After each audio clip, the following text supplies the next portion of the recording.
நான் தாம்பரத்துல இருந்து வரேன். என்னுடைய பேர் வந்து திவ்யா பாரதி. சரிங்களா, நான் வந்து இந்த புத்தாண்டு நல்லா கொண்டாடுறதுக்காக இந்த மெரினா கடற்கரை வந்து என் பசங்களோட நல்லா ஹாப்பியா கொண்டாடி இருக்கேன். இந்த புத்தாண்டு இனிமையான புத்தாண்டு அமையட்டும். என்னென்ன மாதிரியான கொண்டாட்டங்கள்லாம் ஏற்படுத்தினீங்க புத்தாண்டுக்கு? இந்த வருஷம் என்னென்ன பிளான்லாம் வச்சிருக்கீங்க?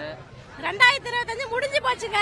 இனிமே வர போறது நம்ம அரசியல சரி யாரா இருந்தாலும் சரி எங்க அண்ணா விஜய் வார்த்தவங்க பாத்துக்கலாம். இது வந்து எங்க அண்ணா விஜய் வருவாரு, வந்து நடக்கும், பாத்துக்கலாம். நீங்க என்னென்ன பிளான்லாம் வச்சிருக்கீங்க 2026க்கு?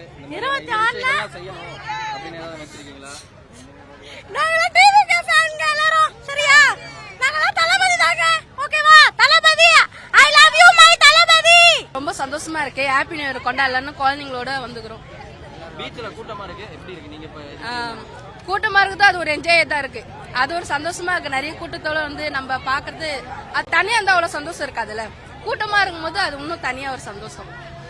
இப்ப நீங்க என்ன மாதிரியான பிளான்லாம் வச்சிருக்கீங்க 2026 பிறந்திருக்கு? அதாவது போன வருஷம் செய்யணும்னு நினைச்ச விஷயங்கள் ஏதாவது இந்த வருஷம் செய்யணும்? உண்மையா சொல்லணும்னா எந்த பிளானும் கிடையாது. கடவுள் விட்ட வழி, கடவுளை நம்பி இறங்கியாச்சு. எது நடக்குதோ நல்லதாவே நடக்கட்டும்னு நல்ல நம்பிக்கை. அவ்வளவு. நியூ இயர்க்கு வந்து வெளியில வந்து செலிப்ரேட் பண்ணுன்றாங்க.